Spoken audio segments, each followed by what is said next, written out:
नमस्कार, विचार मंथन में आपका स्वागत है। कोरोना ने अपने तेवर दिखाने शुरू कर दिए। खास बात यह है कि बच्चों को अपनी चपेट में ले रहा है। हालांकि बड़े लोग भी चपेट में आ रहे हैं। Doctor Ram Manohar Lohia law university के कई छात्र कोरोना से प्रभावित हो गए। आज ही आईपीएल की जो दिल्ली कैपिटल्स टीम है उसमें 5 खिलाड़ी कोरोना पॉजिटिव पाए गए। तत्काल प्रभाव से टीम को मुंबई में ही रोक लिया गया है, वहीं पर मैच की व्यवस्था की जा रही है और इन सभी खिलाड़ियों को आइसोलेट कर दिया गया है। ऐसी एक सूचना कानपुर रोड के एक अस्पताल से भी आई थी, जहां पर एक महिला डॉक्टर पॉजिटिव हो गई थी। सरकार ने कदम उठाना शुरू कर दिए हैं। मास्क अनिवार्य कर दिया गया, खासतौर से एनसीआर से जुड़े हुए जिलों में और लखनऊ में। लखनऊ में तो एनसीआर से आने वाले लोगों की बाकायदे टेस्टिंग भी शुरू हो गई है। बिना आरटीपीसीआर के किसी को भी लखनऊ में प्रवेश नहीं मिलेगा। इस तरह की व्यवस्था की गई है। और दिल्ली में जो आंकड़ा है वो 5% से बढ़कर के 8% तक चला गया है, बढ़ोतरी पर है। ये एक चिंताजनक है, क्योंकि 5% तक जो आंकड़ा होता है उतना चिंताजनक नहीं होता है, लेकिन बढ़ रहा है। इसीलिए दिल्ली डिजास्टर मैनेजमेंट की कल एक बैठक भी होने जा रही है और ये माना जा रहा है कि ठीक है, पहले तरीके से नहीं बल्कि पाबंदियां फिर लगेंगी। क्या स्थिति है और ये कौन सा कोरोना है? कोई कहता है BA1 है, BA2 है। आज इसी पर चर्चा करेंगे और इस चर्चा में भाग लेने के लिए हमारे साथ हैं जाने माने बाल रोग विशेषज्ञ डॉक्टर राज तिलक। डॉक्टर राज तिलक, मैं आपका बहुत बहुत स्वागत करता हूं। डॉक्टर साहब, ये बताइए, ये जो कोरोना ने अपना तेवर दिखाना शुरू कर दिया, जी रमेश जी, क्या कारण है इसका? रमेश जी, कोरोना हमारे बीच था, कोरोना है और कोरोना कहीं चला जाएगा ऐसा अनुमान ठीक नहीं होगा। अब ये साथ रहने के लिए आया है। सबसे पहले जो वेव आई थी वो अल्फा वेव थी। जो दूसरी आई जिसमें सबसे ज्यादा मारक असर देखने में मिला वो डेल्टा वेव थी। फिर एक तीसरी वेव आई जिसमें ओमिक्रॉन इसका वेरिएंट सामने आया, लेकिन वो बहुत हल्का प्रभाव दिखाया। लोग बीमार तो होते थे, अधिकांश घर में रह के ठीक हो जाते थे, मृत्यु दर बहुत कम थी। ओमिक्रॉन के 2 वेरिएंट आइडेंटिफाई हुए, एक BA1 और एक BA2। जो पुराना वाला डेल्टा था और ये जो नया ओमिक्रॉन आया, विश्व के कुछ देशों में ये भी आपस में इन्होंने संबंध स्थापित किया। दोनों ने अपने जेनेटिक मटेरियल को एक दूसरे से बदला। मोटी भाषा में कहें तो ये जो प्रजातियां, उपजातियां, ये जो घटक हैं इसके, ये आपस में विवाह संबंध स्थापित कर रहे हैं। अपना जेनेटिक मटेरियल रीएक्सचेंज करके कुछ नए बच्चे पैदा कर रहे हैं, जिनके अंदर उनके पिता और उनकी मां दोनों से मिलते जुलते चरित्र और चेहरा और उनका चाल चलन, उनका चिंतन, सब दोनों का शरीक एक साथ में आ रहा है। तो अब ये जो नई शक्लें आ रही हैं, ये हमारे यहां जो लोगों के शरीर में अभी तक संक्रमण के जरिए से या टीकाकरण के जरिए से जो इम्यूनिटी यानी प्रतिरोधक क्षमता विकसित हुई थी, वो इन नए चेहरों को कई बार नहीं पहचान पाती। और नहीं पहचान पाती उसकी वजह से होता यह है कि ये आपको दोबारा ग्रास बना लेते हैं। और बहुत से लोग जो इन तमाम जो वेव्स आई उसमें बच गए, उनके तो या और टीका भी नहीं लगवाया, उनके तो कोई इम्यूनिटी है ही नहीं। और इस बीच में ये मान के कि लगभग समाप्राय है, जितने भी प्रोटेक्शन चीजें हो सकती थी, कोरोना एप्रोप्रिएट प्रोटोकॉल हो सकता था, सबको उठा लिया गया। सबको उठा लेने का नतीजा ये हुआ कि हमारी जो वल्नरेबिलिटी थी वो तो पूरी खुल के सामने आ गई। और कोरोना को मौका मिल गया कि जिन जिन के पास इम्यूनिटी यानी प्रतिरोधक क्षमता की कमी है, जाओ भाई उनसे मुलाकात करो, उन्हें गले लगाओ और अपना भोजन प्राप्त करो, अपनी आबादी बढ़ाओ। ये कारण है कि कोरोना फिर से सामने आया है। नेपथ्य से इसकी आवाज तो हम बहुत पहले से सुन रहे थे, धीरे धीरे इनकी कदम चाप नजदीक आ गई और अब हमारे यहां आगे बढ़ के ये शिकार भी करने लगा है। ये बताइए जरा डॉक्टर साहब, अभी आपने कहा कि, और ये मैं अक्सर सुनता हूं, कोरोना है, कोरोना था और कोरोना रहेगा।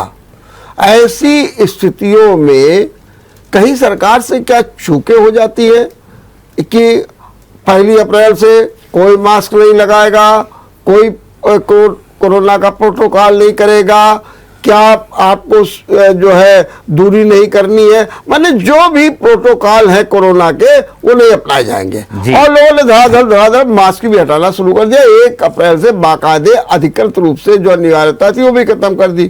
क्या ये वास्तव में चूक हुई है? नहीं सर, हाँ, इसे किसी भी तरह से चूक नहीं कहा जा सकता। जी देखिए, जो कुछ भी उपाय किसी भी कालखंड में या समय के तौर पे हम उठाएंगे, वो उस समय जितनी बड़ी चुनौती हमारे सामने होगी वो उसके सापेक्ष होगा। यानी जब चुनौती बड़ी होगी तो प्रतिबंध भी ज्यादा होंगे, जब चुनौती छोटी होगी तो प्रतिबंध भी छोटे होंगे, और जब चुनौती नहीं रहेगी तो कोई प्रतिबंध नहीं रहेगा। तो ये काम सरकार का जरूर है, जो उसके एपिडेमियोलॉजिस्ट हैं, जो मैथमेटिकल मॉडलिंग करने वाले लोग हैं और जो चिकित्सक जन हैं, वो बैठ के तमाम आंकड़ों का आकलन करें, विश्लेषण करें और उनके अध्ययन के पश्चात ये निष्कर्ष निकालें कि चुनौती का आकार क्या है और उसके सापेक्ष हमें क्या सावधानियां रखनी चाहिए। तो जब ज्यादा थी तो साहब ज्यादा प्रतिबंध थे, जब कम हो गया प्रकोप तो हमने प्रतिबंध भी कम कर दिए, अब फिर बढ़ेगा तो फिर बढ़ाएंगे, घट जाएगा फिर घटा देंगे। लेकिन ये सापेक्षता का जो सिद्धांत है, इसको अगर सरकार लागू न करे तो सरकार की चूक, और अगर सापेक्षता के सिद्धांत के साथ वो आपको निर्देशित करती चले तो सरकार अपनी जिम्मेदारी पूरी तरह से निभा रही है। तो जिस तरीके से दिल्ली एनसीआर के 7 जिलों में मास्क अनिवार्य कर दिया गया है, लखनऊ में कर दिया गया है और टेस्टिंग भी अनिवार्य कर दी गई है, तो क्या ये हम माने कि अब फिर एक अवसर आ गया है कि जब इस तरीके के पाबंदियां लगनी चाहिए? मेरी समझ से अभी तो ये शुरुआत आप देख रहे हैं, जहां मास्क और सोशल डिस्टेंसिंग की बात की जा रही है, टेस्टिंग बड़ी है, धीरे धीरे हमको वो सब करना पड़ेगा। और वैसे भी जो आईआईटी कानपुर से गणितीय मॉडल आया था, उसने जून के अंतिम सप्ताह तक चौथी वेव आने की घोषणा पहले से कर रखी थी, जो उनका कथन के अनुसार अगस्त के महीने में अपनी पराकाष्ठा पर पहुंचती। अब ये थोड़ा सा समय में हो सकता है फेल बदर हो, है ना। और भारत इतना बड़ा देश है कि अखिल भारत में एक जैसी स्थितियां हर समय हर जगह नहीं रहती। कहीं पे बारिश होती है तो कहीं गर्मी पड़ती है, उसी समय कहीं बर्फ पड़ रही होती है, कहीं के लोगों का खान पान अलग है, वेशभूषा अलग है, मिलना जुलना, पॉपुलेशन डेंसिटी, ज्योग्राफिकल कंडीशन। इसलिए पूरे भारत को सिर्फ एक पैमाने से नापना मेरी समझ से उचित नहीं होगा। थोड़ा बहुत मार्जिन हमको देना चाहिए कि जो जून में बात कही जा रही थी वो अप्रैल के अंत में या मई में आ गई तो ऐसा कोई घटनाक्रम नहीं घटित हो गया जिसके बारे में हमें पूर्व अनुमान नहीं था। लेकिन आईआईटी तो ये भी कहती है कि चौथी लहर नहीं आएगी और उसका कोई असर नहीं पड़ेगा, वो निष्प्रभावी रहेगी। और आज जिनका ऐसे बयान आ गया तो बयान तो बराबर ये दे रहे हैं, इसका क्या मतलब है फिर? देखिए, जो कुछ भी कहा जा रहा है वो मौजूदा सूचनाओं का अध्ययन करके दिया गया एक अनुमान है, और अनुमान किस हद तक सटीक होगा या सटीक के नजदीक होगा या बिल्कुल ही झुठला दिया जाएगा, ये तो जब वो घटनाक्रम गुजर जाएगा उसके बाद ही पता लगेगा। लेकिन सावधानियां रखने का समय आ गया है, जैसे आपने मुझसे पूछा था, और मुझे लगता है जितनी भी हैं ये केसेस बढ़ेंगे तो सावधानियां भी हमें बढ़ानी ही होंगी। तो क्या ये हम मान के चले कि चौथी लहर आ गई है? सर ये टेक्निकल बात है। हाँ, केसेस थे, केसेस बढ़ रहे हैं, केसेस और बढ़ेंगे, यहां तक तो ठीक है, लेकिन इसे लहर कहें या हम इसे हाई टाइड कहने लगे, ये टेक्निकल झगड़े हैं जो मुझे लगता है टेक्निकल लोग सुलझाएं कि कितनी संख्या में क्या हो, कितनी तेजी से ये बढ़े, तो आप उसका क्या नामाकरण करेंगे, तो ये पंडितों की बात है बस। दूसरी चीज, लेकिन ये कि आम आदमी के लिए इतना पर्याप्त है कि चीजें आगे बढ़ रही हैं, आपका अनुशासन और सशक्त होना चाहिए। ठीक, तो क्या ये मान करके हम चले कि जो चौथी लहर है वो बच्चों को अपने चपेट में लेगी? क्योंकि जो दिल्ली एनसीआर की रिपोर्ट्स आ रही है उसमें सब बच्चे, जी, अब आज ही देखे 33 बच्चे और संक्रमित हो गए, वहां सब बच्चे ही बच्चे हो रहे हैं। तो क्या ये मान के चला जाए कि चौथी लहर जो है वो बच्चों को चपेट में लेगी? देखिए, चौथी लहर क्या, आगामी लहरें भी जो आएंगी, लहर का मतलब ही है कि उन लोगों पर ये हावी होगी या उन्हें शिकार बनाएगी जिनके शरीर में इम्यूनिटी नहीं है। जी, अब ये कौन लोग हैं जिनके शरीर में इम्यूनिटी नहीं है? या तो वो जो पहले जो लहरें गुजर चुकी उनमें शिकार नहीं बने, अथवा वो लोग जिनको टीका नहीं लगा हुआ।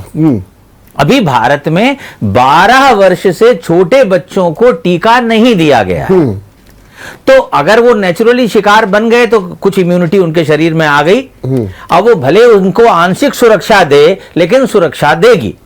लेकिन क्योंकि जो अगर शिकार नहीं बने, उनको टीका भी नहीं लगा, तो मैंने जैसे कहा उनकी वल्नरेबिलिटी खुलकर सामने आ गई है। और जो भी वेरिएंट मौजूदा है, और ऐसा माना जा रहा है ये BA.1 और BA.2 के संयोग से बना वेरिएंट है, लेकिन इसकी वजह से वो डेल्टा क्रॉन रुक जाएगा, या जो एक और XC करके वेरिएंट गुजरात में अभी डिस्कवर हुआ था वो सामने नहीं आएगा, या विश्व के दूसरे देशों में जहां से लगातार लोगों के आने जाने पे कोई प्रतिबंध नहीं है, XCD और XCF भी अस्तित्व में आ चुके हैं। और विश्व में खासतौर पे एशिया और हमारे यूरोप में तो बड़ा प्रकोप चल रहा है, और जर्मनी और जो हमारा साउथ कोरिया है, इनके अंदर तो साउथ कोरिया में इस समय 5 लाख केसेस पर डे का औसत आ रहा है।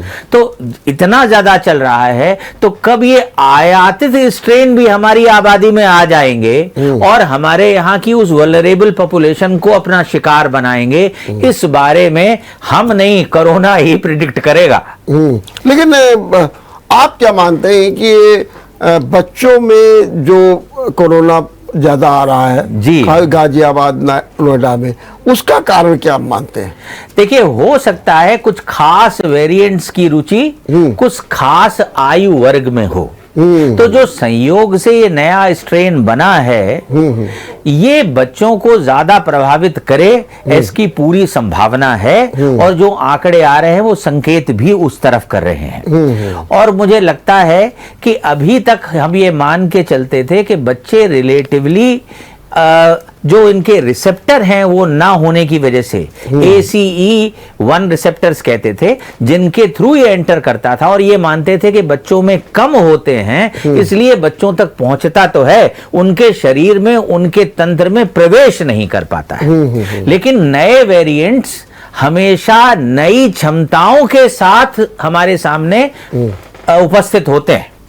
यानी जो क्षमताएं उनके पास पूर्ववर्ती वेरिएंट्स के पास नहीं थी, आपस में जब ये संयोग करते हैं तो वो तरह तरह के प्रतिरूप बनाते हैं। जो प्रतिरूप कमजोर होते हैं वो स्वतः ही समाप्त हो जाते हैं। जो प्रतिरूप आगे जा रहे हैं, हमला कर रहे हैं, बढ़ते जा रहे हैं, वो कर ही इस वजह से पा रहे हैं कि उन्होंने कुछ नई क्षमताएं विकसित कर ली हैं। तो हो सकता है बच्चों के शरीर में प्रवेश के इन्होंने नए द्वार ढूंढ लिए हों, यानी ये दरवाजे से नहीं, हो सकता है खिड़की से प्रवेश करने लगे हों। तो ऐसी स्थितियों में बच्चे भी ग्रास बनेंगे, इसका कोई समाधान नहीं है और हमें उनके बारे में भी चिंता करनी चाहिए, उनको भी सावधान करके रखना चाहिए, क्योंकि उनकी सुरक्षा की जिम्मेदारी सिर्फ उनकी नहीं है, उनकी सुरक्षा की जिम्मेदारी उनके अभिभावकों की है, संपूर्ण समाज की है, हमारी राजनीतिक व्यवस्था की है, हमारे प्रशासकों की है। क्योंकि बच्चे ना आंदोलन करते हैं, ना भूख हड़ताल पे बैठते हैं, ना नारेबाजी करते हैं, ना कोई मांग पत्र देते हैं। तो हमें ऐसे व्यक्तियों के प्रति जो अपनी बात नहीं कह सकते, हमें ही उनकी बात कहनी होगी। मैंने ये मान के चलने की जो नया वेरिएंट है जी, ये खास तौर से बच्चों को अपने में ग्रॉस कर रहा है, ये मैंने आपकी ऐसा लगता है, ऐसा लगता है। प्रारंभिक संकेत तो ऐसे ही हैं। ऐसे हैं। तो फिर जरूरत इस बात की है कि ये बच्चों के प्रति ज्यादा सतर्कता बरती जाए। बिल्कुल, मैं सहमत हूं, 100% सहमत हूं। क्या करना चाहिए फिर?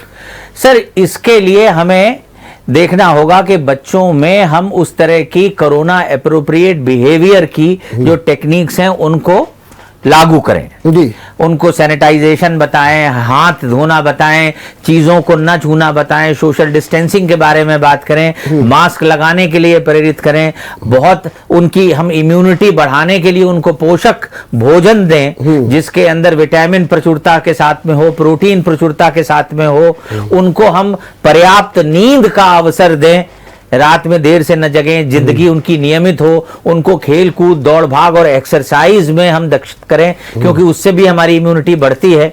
फिर हम उनको भीड़ भाड़ वाले स्थानों पे न ले जाएं। स्कूल कॉलेजेस में भीड़ भाड़ हो सकती है तो 2 पारियों में या 3 पारियों में स्कूलों को चलाया जाए, उनकी सीटों के बीच में गैप बढ़ा दिया जाए।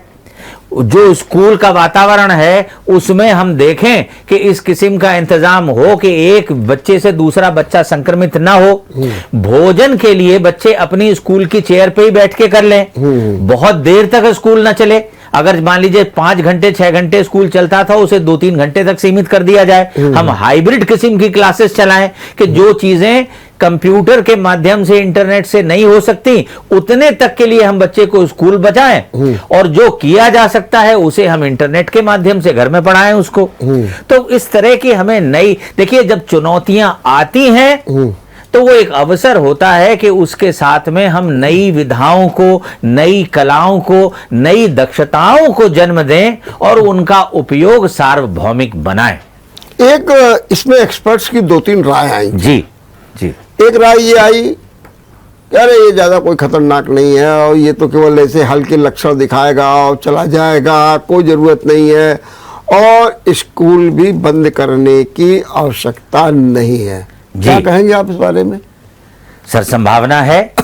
अब देखिए उसी में एक वेरिएंट डेल्टा था जिसने ऐसी महामारी मचाई कि हमारे अस्पतालों के पास में बेड्स कम पड़ गए, ऑक्सीजन कम पड़ गई और डॉक्टर और चिकित्सक कम पड़ गए, पैरामेडिकल स्टाफ कम पड़ गए, रेमडेसिविर की कालाबाजारी होने लगी। तो वो एक वेरिएंट था इसका।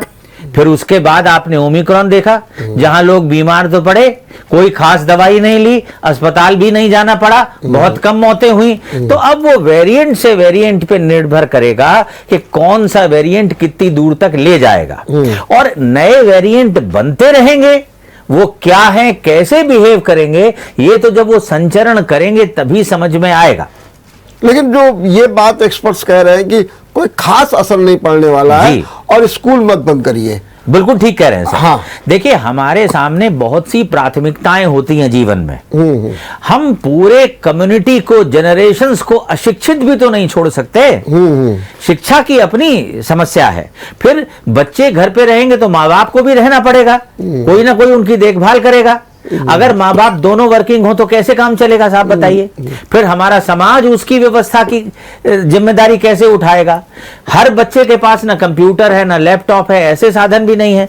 तो हमें इन तमाम प्राथमिकताओं को इस क्रम में रखना पड़ता है कि हम उसमें अधिकतम उपलब्ध कर सकें और इसलिए चांसेस हैं अगर ओमिक्रॉन हल्का था तो ओमिक्रॉन 1 और ओमिक्रॉन 2 दोनों हल्के होंगे, ये ठीक है। उनके संयोग से कुछ बना है तो संभावना इसी बात की ज्यादा है कि ये भी हल्का ही होगा। लेकिन फिर भी इसके अपवाद भी लक्षण के तौर पर हमारे सामने आ सकते हैं, जिसके लिए हमें अपनी सजगता को ढीला नहीं छोड़ना है। एक एक्सपर्ट ने ये भी कहा कि नहीं ये मामला बड़ा गंभीर है और लेकिन निपट जाएगा। मैंने क्या आप मानते हैं कि ये सब लोग इसको बड़ी सहजता से ले रहे हैं, ज्यादा इसमें गंभीरता नहीं दिखा रहे हैं, क्या कारण है इसका मानते हैं आप? सर देखिए, सिर्फ चिंता करने से मुझे नहीं लगता किसी समस्या का समाधान होता है जी। लेकिन ये कि जिस समय आप गहरी लड़ाई लड़ रहे हों और आप युद्ध भूमि के मध्य में भी खड़े हों, तो चित्त और दिमाग अगर शांत रहे तो शायद आप बेहतर लड़ पाएंगे। तो पैनिक रिएक्शन जनरेट करना न किसी का इरादा है न इरादा हो सकता है। कुल मिलाकर हम चाहते यही हैं कि लोग लड़ाई बड़ी भी हो तो भी धैर्य से लड़ें। और अब इतने 2 साल से ज्यादा का वक्त हो गया जी।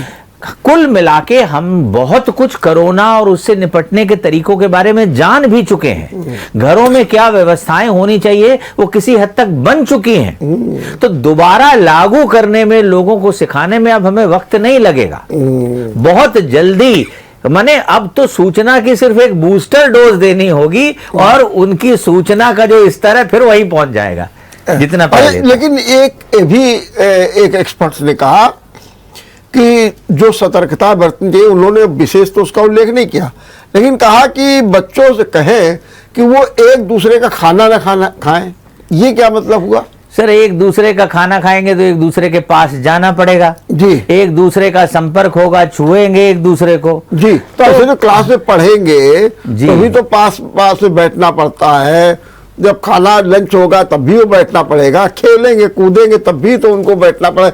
माने बात तो कुल मिलाकर ये, लेकिन कभी कभी ये गार्जियन हमसे पूछने लगते हैं कि ये बताइए ये कौन सा बात है कि खाना जो है एक दूसरे से शेयर ना करें, कुछ ना करें, तो ये क्या खाने में भी कहीं कुछ वेरिएंट काम करता है? खाने से भी वायरस का प्रसार हो सकता है जी। सलाइवा से भी प्रसार हो सकता है। ठीक बात। और बच्चों में ये देखा जा रहा है कि जो पेट संबंधी लक्षण हैं वो श्वास तंत्र के लक्षणों के साथ साथ काफी ज्यादा मात्रा में मिल रहे हैं। यानी उल्टियां होना और दस्त जो है वो एक महत्वपूर्ण लक्षण है जो दिखाई दे रहा है। अच्छा। तो इसलिए भी अच्छा, दूसरा जिस कालखंड में अब हम जा रहे हैं, गर्मी है, आगे बरसात है, अगस्त में पीक आने की बात कही गई थी, पहले जुलाई में भी आ जाए चलिए तब भी बरसाती रहेगी। ये समय ऐसा है जो ऑलरेडी गैस्ट्रोएंटेराइटिस का टाइम है, जहां पे आंत्रशोथ, उल्टियां, दस्त, टाइफॉइड, पीलिया यानी पानी और आंतों के और पेट की बीमारियां कहीं ज्यादा होती हैं। तो बरसात में होती है डॉक्टर साहब? बरसात में होती है। तो जून से केरला में बारिश आ जाती है जी जी, है ना। तो हम अखिल भारत की बात करेंगे तो हमें जून का संज्ञान लेना पड़ेगा जी जी, तो जी। और 20 जून के आसपास कानपुर तक पहुंच जाती है वो। ऐसे ही मई के अंत में वहां आ जाता केरल में। तो यूं अगर आप माने तो बाय एंड लार्ज हम कंफ्यूजन नहीं रखना चाहते कि ये जो डायरिया वोमिटिंग हो रही है ये गैस्ट्रोएंटेराइटिस की वजह से हो रही है या कोरोना की वजह से हो रही है। इसलिए अगर हम भेद कर पाएंगे तो बेहतर है, नहीं तो ये दोनों संयोग भी कर सकते हैं। एक ही व्यक्ति में एक ही समय ये दोनों चीजें साथ साथ भी हो सकती हैं और वो बहुत खतरनाक हो। अब जरा ये बताइए कि जो ये बात बार बार कही जाती है कि हल्के लक्षण है, हल्के लक्षण दिख रहे हैं, ये हल्के लक्षण क्या होते हैं? सर हल्के लक्षण का मतलब है कि गले में खराश हो गई है, सर दर्द है, थकावट लग रही है, जुकाम है, खांसी है, बदन दर्द हो रहा है, एक आध उल्टी हो गई है, पेट में कुछ मरोड़ है। अब ये इस तरह के लक्षण जो सामान्य तौर पे वायरल बुखारों में हम लोगों को मिल जाते हैं, और वायरल देखिए बहुत सामान्य चीज है, बच्चों में साल में 5-7 संक्रमण वायरल इन्फेक्शन के होते ही रहते हैं, जो 5-7 दिन में खत्म हो जाते हैं। तो हम लोग इस प्रकार के लक्षणों को, जिसके कोई गंभीर नतीजे आगे नहीं निकलने हैं, ये मान के कि घरेलू उपचार, अच्छा खान पीन, पर्याप्त आराम, है ना, इस सब से इसको घर में रह के ठीक कर सकते हैं, तो आप इसी को हल्के लक्षण माने। कोरोना भी वायरस है तो लक्षण भी वायरस वाले ही आते हैं। नहीं, लेकिन मेरा ये कहना है कि जैसे आप जो लक्षण बता रहे हैं, जी। ये तो सामान्य भी लोगों में भी लक्षण होते हैं, जब जो तो फिर हल्का शब्द का प्रयोग करने का मतलब नहीं समझ पा रहे हैं कि जो हमारे एक्सपर्ट्स कह रहे हैं कि हल्के लक्षण दिखाई देते हैं। सर, अब मैं उनसे पूरी तरह से सहमत नहीं हूँ। इसमें बिना लक्षण से लेकर के, यानी एसिम्प्टोमेटिक भी होते हैं कि है बीमारी लेकिन कोई लक्षण नहीं, हल्के लक्षण, फिर कुछ मध्यम मझोले लक्षण, कुछ भारी लक्षण, कुछ वो मृत्यु संज्ञक, जिसे कहना चाहिए मौरीबंड किस्म के मारक लक्षण, तो वो पूरा स्पेक्ट्रम यानी वर्णक्रम हमारे सामने होता है, और कोई भी व्यक्ति किसी भी स्थिति से दूसरी स्थिति तक जा सकता है। कौन आगे बढ़ेगा, कौन वहीं रुक जाएगा, ये इस बात पे तय करता है कि वायरस की मारक क्षमता कितनी है और हमारे अंदर उसको रोक पाने की प्रतिरोधक क्षमता कितनी है। इन दोनों का जो संतुलन है वो अंततोगत्वा हमारी स्थिति का निर्धारक होता है। कई बार वृद्धजन बच जाते हैं क्योंकि उनकी प्रतिरोधक क्षमता अच्छी होती है, और ऐसे केसेस भी आपने देखे होंगे कि युवा तमाम कोशिशों के बाद भी गुजर गए, क्योंकि कहने को युवा जरूर थे लेकिन प्रतिरोधक क्षमता नहीं थी उनकी। देखो, जैसे आपने बात कही अभी, बहुत अच्छी बात कही कि बच्चों को तो 4-5 बार इस तरीके का वायरल आ ही जाता है, सब कुछ हो जाता है। अब लोगों में कुछ ऐसी भी धारणा बन रही है कि अरे ये खांसी जुकाम तो सब आ ही जाते हैं, कोई कोरोना वोरोना नहीं, ये तो मौसम जब बदलता है तो इफेक्ट पड़ने ही लगता है जी। तो एक जो ये धारणा पनप रही है, जैसे मैं आपको बताऊं, एक वरिष्ठ डॉक्टर थे, मैं उनके पास गया तो उन्होंने कहा आप देखा कोरोना का, तो हमने कहा हाँ, बोले देखो हर व्यक्ति जो है इसकी चपेट में आ गया जी। हर व्यक्ति, कहीं जिसको देखो कोई खांसी, लेकिन उसने खांसी को रूप में लेकर के उस पर ध्यान नहीं दिया, किसी को बुखार आ गया उसने ध्यान नहीं दिया, लेकिन आया हर व्यक्ति उसकी चपेट में। आजकल ये कहा जाने लगा वो तो मौसम बदल रहा है, तो जब मौसम बदलता है तो इस तरीके की हो जाती है स्थितियां, इसलिए इसे कोरोना वोरोना से नहीं सोना। ये तरीके से जो हम इतनी सहजता से इसको ले रहे हैं, ये क्या सही है? सर, आपने दो चीजें कही और मैं दोनों का अलग अलग जवाब देता हूं। जी। पहली बात आपने कही जब मौसम बदलता है तो संक्रमण होते हैं, ये सामान्य बात है ना। मैं आपसे सहमत हूं कि देखिए हर चीज को काम करने के लिए एक ऑप्टिमम एटमॉस्फेयर चाहिए। हम इस समय आपके स्टूडियो में बैठे हैं, यहाँ एक बढ़िया ऐसा टेम्परेचर है जिसके अंदर हमारी क्षमताएं पूरी प्रखरता के साथ में आपके सामने उपस्थित हैं। अगर यही टेम्परेचर बढ़ा के आप यहाँ 45 डिग्री कर दें तो फिर हम असहज हो जाएंगे, हम उतना बढ़िया काम नहीं कर पाएंगे। और इसी को घटा के आप यहाँ 0 डिग्री कर दें, 2 डिग्री कर दें तो भी हमें मुश्किल हो जाएगी। कहने का मतलब हमारे काम करने के लिए एक टेम्परेचर रेंज चाहिए जिसके अंदर हम अपनी बेस्ट परफॉर्मेंस दे सकते हैं। तो जब जो भी मौसम होता है, व्यक्ति का शरीर उसके हिसाब से अपने आप को एडजस्ट कर लेता है, संतुलित कर लेता है 2-3 महीने में। जब मौसम बदलता है तो उसका वो संतुलन फिर से स्थापित करना होता है उसको। उसके ऊपर एक नई चुनौती आ जाती है कि जहां हम रेस्टफुल, पीसफुल, कंफर्टेबल थे, अब हम उस कंफर्ट जोन से बाहर निकल रहे हैं और दोबारा हमको यही करना होगा। और हम उसके अंदर कम से कम प्रारंभिक दौर में तो संतुलित नहीं हो सकते। इसलिए बदलते समय संक्रमण ज्यादा होते हैं, मैं पूरी तरह से सहमत हूं। दूसरी बात आपने कही कि ये कोरोना ही है या दूसरे सामान्य वायरल हैं, इसको लेके लोग भ्रम की बात करते हैं। सवाल ये है साहब कि वायरस एक नहीं है, वायरस करोड़ों हैं, अरबों हैं।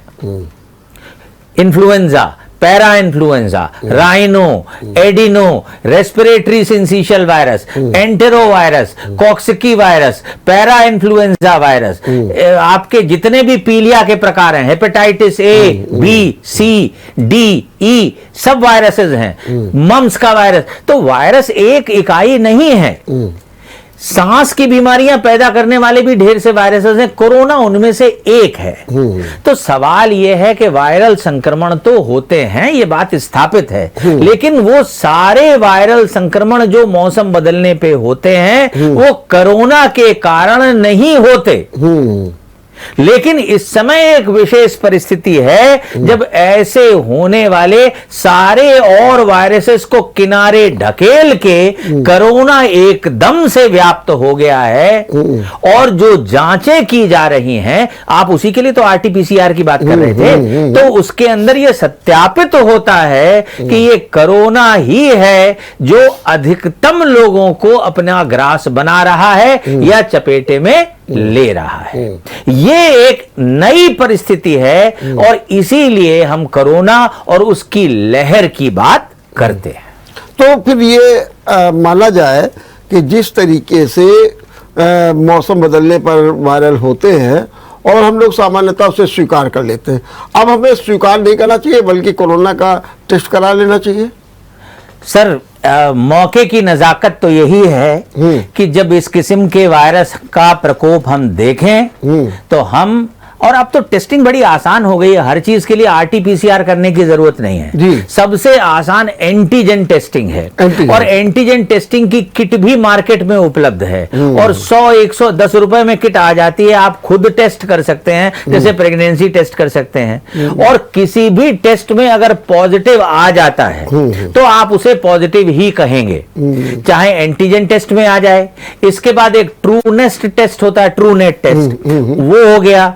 उसमें फिर तीसरा है, उससे भी ज्यादा आगे विस्तृत है, जो नहीं पकड़ में आ रहे वो उनको सब्जेक्ट किया जाता है, वो आरटीपीसीआर टेस्ट है। तो फिर और जीन सीक्वेंसिंग की बात आती है कि कोरोना तो पहचान लिया, लेकिन अब ये कौन सा कोरोना है, BA.1 है कि BA.2 है कि ओमिक्रॉन है कि डेल्टा है या अल्फा है या ओमिक्रॉन है या वो XE1 XE है, XD है, XF है, इत्यादि इत्यादि। उसके लिए जीन सीक्वेंसिंग है, उसके भी स्पेशलाइज्ड केंद्र है। तो आप नीचे से चलें, एकदम से आरटीपीसीआर पे न भागें। और अगर आपको ऐसा लगता है कि कोई भी टेस्ट पॉजिटिव आ गया तो कोरोना है और नहीं आया है, तो इस सीढ़ी में आगे बढ़ने के सिवा आपके पास कोई विकल्प नहीं है। ठीक, तो मैं ये मानूं कि जो एंटीजन आप कह रहे हैं तो ये हर आदमी अपने खुद कर सकता है, बच्चों में भी हो सकता है जी। तो क्या ये मेडिकल कॉलेज, मेडिकल स्टोर्स में मिलते हैं जी, दवा इंडिया की दुकानों में मिलते हैं। वही मैंने ये कहा जो आपके दुकानदार हैं, सस्ती दवाई की जो दुकानें हैं देसी, जी जी, उनमें भी मिलते हैं, उनमें मिल जाते हैं जी जी जी। तो अब मैं आपसे फिर यही जानना चाहूंगा कि ऐसे हालात में अब क्या करना चाहिए? क्या व्यक्ति को मास्क लगाना शुरू कर देना चाहिए? क्या सोशल डिस्टेंसिंग अपनानी चाहिए, सैनिटाइजर अपनाना चाहिए, या बच्चों के लिए हमें कोई विशेष प्रिकॉशंस लेने चाहिए? सर, प्रिकॉशंस तो वही होंगे, क्योंकि प्रिकॉशन ना बच्चों के लिए है ना बड़ों के लिए, प्रिकॉशन तो कोरोना के लिए है जी जी। और कोरोना दोनों में ही बचाने की बात है, तो प्रिकॉशंस में भेद तो नहीं होगा। लेकिन हाँ, मास्क बिल्कुल एसेंशियल है, सोशल डिस्टेंसिंग नंबर 2 पे है। इसके सिवा सैनिटाइजेशन, बार बार साबुन से हाथ को धोना, 30 से लेके 60 सेकंड तक साबुन हाथ में लगा रहना चाहिए। या जो आपके 70% एल्कोहल कंटेंट से ज्यादा वाले हैंड सैनिटाइजर्स हैं उनको हाथ साफ करना, ठीक है। हाँ, एक आग्रह मैं जरूर करूंगा कि ये देखिए, विशेष परिस्थितियां थी जब लोगों को जो होममेड मास्क हैं और कपड़े के मास्क हैं उसको भी लागू कर दिया गया, क्योंकि हमारा देश तैयार नहीं था कि इतने मास्क एकदम से बना सकता जितने की डिमांड आ गई थी। तो हमें किसी भी तरह से किसी हद तक पहुंचना था कि पूरा न सही कुछ पहुंचो। अगर तुम्हारे पास में बंदूक नहीं है तो न सही लाठी है तो चलो उसी से लड़ो। तो ये स्थिति थी, इसलिए वो हैंड मास्क आ गए, है ना। लेकिन ये जो आपका कपड़े का मास्क है, ये दर हकीकत कोरोना बचाता नहीं है, ये सिर्फ प्रदूषण से आपकी सुरक्षा करता है। और अब जो मास्क N95 आपके 150, 200, 350 रुपए के मिलते थे, वो मुश्किल से 30-40 रुपए में मिलने लगे हैं। सर्जिकल मास्क तो कौड़ियों के भाव है, आप खरीद लाएं। तो मैं लोगों को सलाह दूंगा कि ये होममेड मास्क छोड़ दें और ट्रिपल लेयर सर्जिकल मास्क या N95 मास्क का प्रयोग कम से कम इतना परिवर्तन तो ले ही आए। दूसरा, क्या आप ये मानते हैं कि अब सरकार को जैसे कि 7 जिलों में यूपी के ये मास्क को अनिवार्य कर दिया और ये भी कह दिया कि जो नहीं पहनेगा उस पर 1000 रुपये जुर्माना होगा। लखनऊ में यही बात हो गई, क्या आप इसको पूरे प्रदेश में लागू कर देना चाहिए अनिवार्यता? देखिए, ये निर्णय मेरा करना ठीक नहीं रहेगा। ये जो भी डेटा जिस जिले का होगा, मेरे हिसाब से ये निर्णय उसके हिसाब से स्थानीय लोगों को, स्थानीय आधिकारिक स्तर पर होना ठीक रहेगा। ये इसके बारे में एक सार्वभौमिक अनुशंसा नहीं की जा सकती है जी। लेकिन आप अभी ऐसा भी कुछ नहीं मानते हैं जी कि कोई विशेष परिस्थितियां डेवलप हो गई हैं, उनसे हमको निपटने के लिए करना चाहिए? ऐसा विशेष परिस्थितियां तो हैं, जैसे मैंने पहले कहा कि पहले सिर्फ नेपथ्य से कुछ खड़खड़ाहट सुनाई दे रही थी, फिर कदम चाप सुनाई देने लगी, फिर वो कदम चाप से ऐसा लगा कि ये कदम नजदीक आते जा रहे हैं, और फिर हमारे यहाँ लोग ग्रास बनने लगे। तो ये चीजें बढ़ रही हैं और बढ़ेंगी, ये निश्चित है। तो जितना ढिलाई हमने दी थी, उससे अब हम कुछ रेगुलेशन की तरफ चलें, सापेक्ष ध्यान रखते हुए। चलिए, आखिरी में कोई टिप्स देना चाहेंगे? मुझे ऐसा लगता है कि जब जाग जाओ तब सवेरा है। न कोरोना गया था, न कोरोना जाएगा, उसके साथ रहना होगा। और हमें यह भी ध्यान रखना चाहिए कि ये जो मास्क हम लगा रहे हैं, ये जो सोशल डिस्टेंसिंग हम रख रहे हैं और ये हाथ सैनिटाइज कर रहे हैं, ये हमें सिर्फ कोरोना से नहीं बचाता। ये जितने भी रेस्पिरेटरी वायरसेस हैं और हमारे श्वास मार्ग से घुस के हमारे शरीर को चपेटे में ले सकते हैं, ये उन सब से सुरक्षा देता है। जो वातावरण में प्रदूषण है, जो एलर्जी कारक तत्व हैं, उनसे भी बचाता है। तो बेहतर हो कि हम इसे अपनी जीवन शैली और पद्धति की तरह अपना लें, और कोरोना रहे या न रहे, मास्क निरंतर रहना चाहिए, जैसे जापानी लोगों ने इसे अपनी जीवन शैली का हिस्सा बनाया हुआ था पहले से और आज भी बनाए हुए हैं। चलिए, बहुत बहुत धन्यवाद डॉक्टर साहब, आपने बहुत अच्छे ढंग से अपनी प्रस्तुति दी और एक दिशा भी दी और एक रास्ता भी दिया। और एक बात आपने बहुत अच्छी कही कि मास्क को अपनी जीवन शैली, अपना जीवन पद्धति बना ले, जैसे जापान में। क्यों, कोई ना कोई वायरस आता रहेगा, कोरोना का कोई ना कोई रूप हमारे सामने प्रस्तुत होता रहेगा। और सच बात तो यह है कि जो नाना प्रकार के प्रदूषण हैं, उनसे भी हमको राहत मिलेगी। देखते रहिए विचार मंथन। नमस्कार। अगर आपको हमारा वीडियो पसंद आया हो तो हमें लाइक करें, सब्सक्राइब करें और ज्यादा से ज्यादा शेयर करें। और हाँ, बेल आइकॉन दबाना ना भूलें ताकि हर खबर का अपडेट आप तक पहुंचे तुरंत। आप हमें इंस्टा, ट्विटर और फेसबुक पर भी फॉलो कर सकते हैं। हमारी आईडी है @JMT News Flash।